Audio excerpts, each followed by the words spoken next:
Welcome back to Worthington Motor Railways. Sorry it's been a couple of weeks since I put something on. I've actually been on vacation, and interestingly I am leaving on Thursday for the UK, so I'll be in the UK for 2 weeks starting on the 28th, and I'm hoping I will pick up some fun, interesting model railway stuff while I'm over there. I don't know, I'll certainly be looking around. Anyway, what are we going to do today?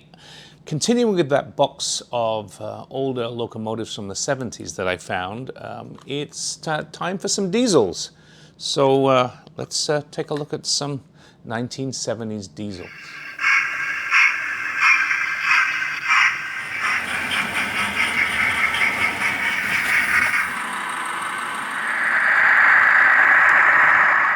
So in the box were a few diesels, and I pulled initially these three out.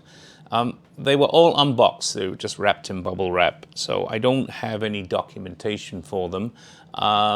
They're fairly easy to date though, based upon what we're seeing here. The top one is a Triang. It's R357, and it's number D5572. And this was actually produced from 1963 to 1976, so it had a fairly long run. I have a feeling this is probably a mid-60s one because it says Triang on it, on the underneath. I don't know if you can see here, but it says Triang, not Triang Hornby. So can't exactly date it because as things moved along, things changed, but I'm going to say it's probably from the late 60s. The second one, this one is R072 D7596, and this was produced from 77 to 79. So, you know, it was basically within about a 2 to 3 year period. So we can pretty much accurately date that one. And the last one is this D1738. This one is R863, and it was produced in 74 and 75, so easy to date. And I think this is the 75 version because it has the ring-filled motor that works on both axles, so both axles are driven, although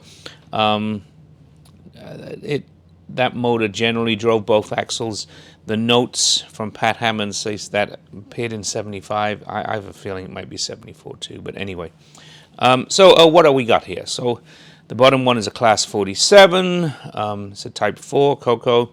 The middle one is a Class 25 Bobo. And the top one is a Class 31, the Brush Type 2. And that's also a Bobo. So next question is going to be, do they run? And I cheated a little bit this time because what I did was, before I checked to see if they run, I lubricated them. After having gone through the last lot that all needed lubrication, I decided the easiest thing here was just to lubricate them first. So I've lubricated them, and they do all run. So let's see them running, and we'll look at each one in turn. Quick look at the loco and see it running, and then I've run all of these on the layout so we can see some of the layout running. So we'll start with the Class 31. As you can see, I mean, it's in reasonable shape for its age. A little bit dirty on the top here, and some of this is not really. I did clean it a little bit, but this is not really cleanable. There are some marks in the actual plastic, but the plastic is in reasonable shape. It's not actually warped too much. This one, interestingly, has nice pickups on both of these axles here that work well, and it's the standard ring-filled motor. And as I say, I did lubricate the motor before I started. I got some end detail. There are no head codes on this. I think they just got lost. I'm sure at some point they had head codes stuck on each end. But you know, it has some nice molded detail, rivet detail, louvers, and the windows, and are nicely done for the time. Probably would expect a little bit more today, but this one's survived reasonably well. Interesting thing is this unmotored bogie is plastic, whereas the motor-driven one is die-cast. And I think you can see the difference here. So that's the die-cast one, and that's the plastic one. Moldings are basically identical, but obviously a lot more weight in this end than there is in the other end. So, will it run? So as I said, I did cheat a little bit. I lubricated all this before I started, and having lubricated it, it just started right up as soon as I applied power. There was absolutely no issue with it, and it actually is pretty quiet. So let's start it up. So I think there you can see it's running very nicely, and it's pretty quiet.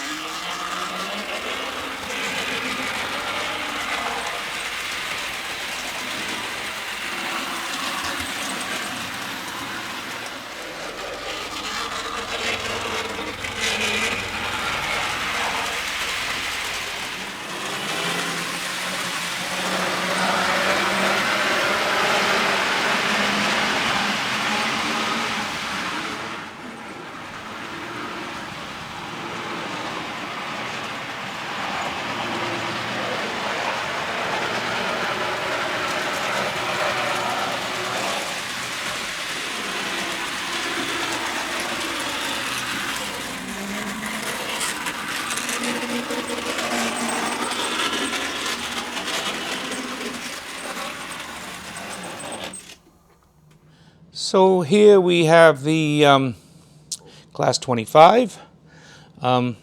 Say again in nice shape, and we're thinking it's probably 77 to 79, so somewhere in that age range.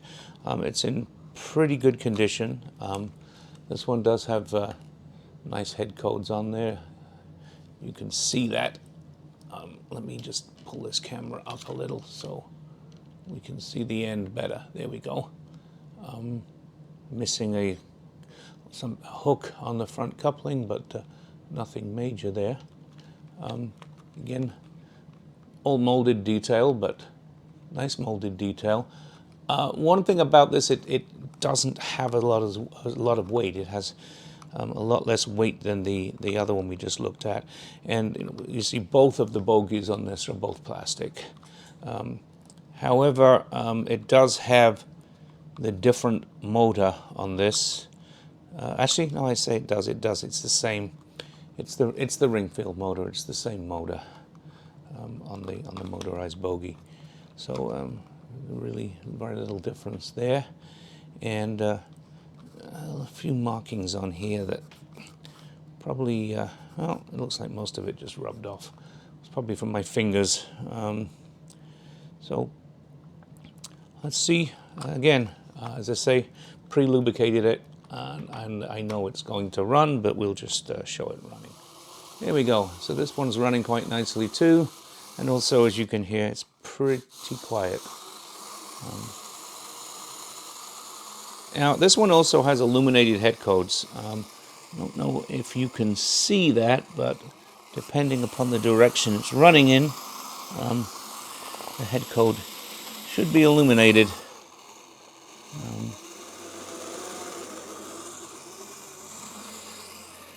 Maybe now you can see the illuminated head code. Let me turn it off and you should be able to see it go off. There we go. I'll put it back on again and it lights up and it goes off. Okay.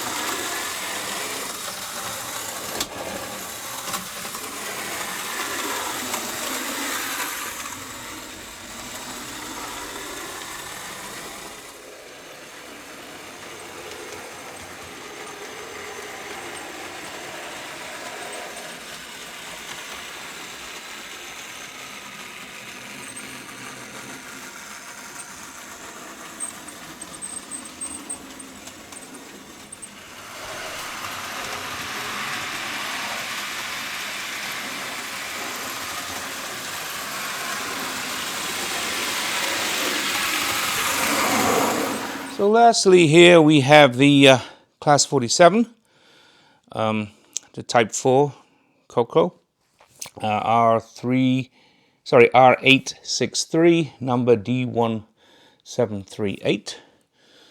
Similar kind of level of detail. Again, it's in pretty good shape for its age.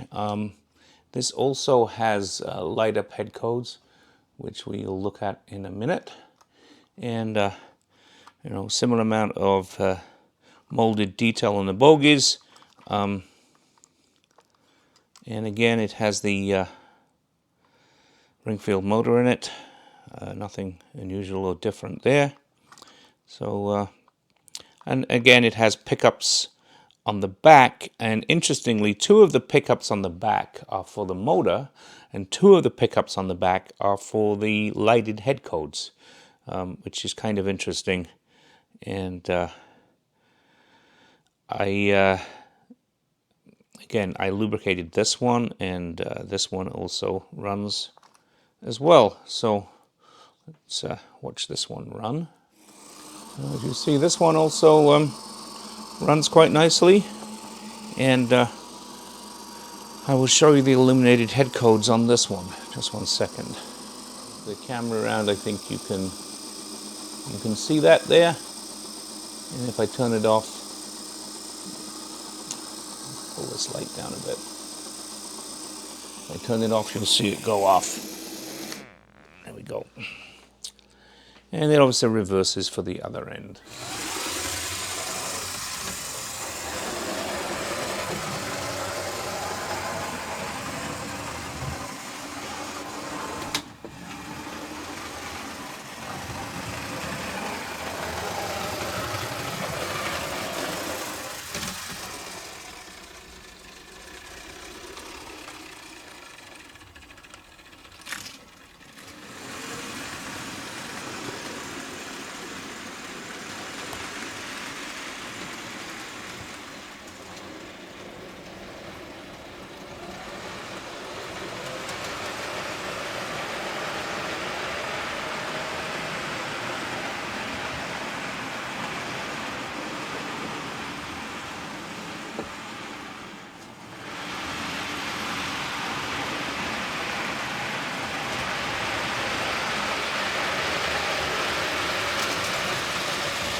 As always, thank you for watching. I hope you enjoyed another trip down memory lane, this time with these diesels from the 1970s, which all seem to be running pretty well. If you like the video, please hit that like button, and if you haven't subscribed to the channel, subscribe button to the top right. As I mentioned, I won't be posting for a couple of weeks because I'm going to be in the UK, but I will see you when I get back in a couple of weeks. Thanks for watching.